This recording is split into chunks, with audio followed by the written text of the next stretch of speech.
Alors qu'Israël pesait sa réponse aux attaques iraniennes ce week-end, les États-Unis disent en privé à leurs responsables là-bas, si Israël mène une attaque militaire, il le fera seul. Selon des médias étrangers, c'est un message inhabituel pour un allié étroit qui a reçu plus d'aide militaire américaine que tout autre pays dans le monde au cours des décennies, et dont la relation avec l'Amérique est souvent décrite comme de fer. Mais après des mois où Israël agit de manière autonome à Gaza et fait face à de vives critiques de la part des États-Unis et d'autres alliés selon lesquelles ses opérations militaires ont dépassé les bornes, l'administration Biden a clairement indiqué que les États-Unis ne participeraient pas à des opérations militaires offensives contre l'Iran de peur d'une guerre plus large au Moyen-Orient. Et nous croyons qu'Israël a la liberté d'agir pour se défendre, aurait déclaré un haut responsable de l'administration aux journalistes immédiatement après l'attaque iranienne. C'est une politique ancienne et elle reste telle qu'elle. Interrogé par un journaliste sur le fait que les États-Unis aideraient Israël contre des opérations militaires offensives, le responsable aurait répondu non. Nous ne nous verrions pas participer à une telle chose, aurait déclaré cette personne.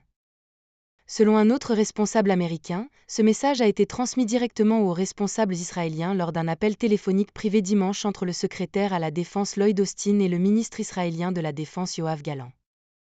En plus d'exprimer son soutien à la défense d'Israël, le responsable a déclaré qu'Austin avait clairement indiqué de manière très directe que les États-Unis ne prévoyaient pas de se joindre à une éventuelle contre-offensive au nom d'Israël. L'attaque de l'Iran contre Israël samedi soir a profondément choqué les dirigeants mondiaux, y compris les responsables américains, qui pensaient initialement que la République islamique avait préparé seulement une douzaine de missiles balistiques. Un haut responsable américain a même décrit que les mains tremblaient et en prenant des notes lors d'une réunion après avoir appris que le renseignement américain croyait que plus de 100 missiles balistiques étaient en préparation pour le lancement. L'attaque a été considérée comme une vengeance pour une attaque militaire contre ce que l'Iran appelait son consulat à Damas, en Syrie, largement considéré comme étant l'œuvre d'Israël. En fin de compte, les responsables américains estiment que l'Iran a lancé environ 300 missiles et drones, dont plus de 100 missiles balistiques et 30 missiles maritimes. Deux responsables américains ont confirmé à ABC News que près de la moitié de ces missiles n'ont pas été tirés, ont échoué en vol ou ont été abattus avant d'atteindre leur cible en Israël.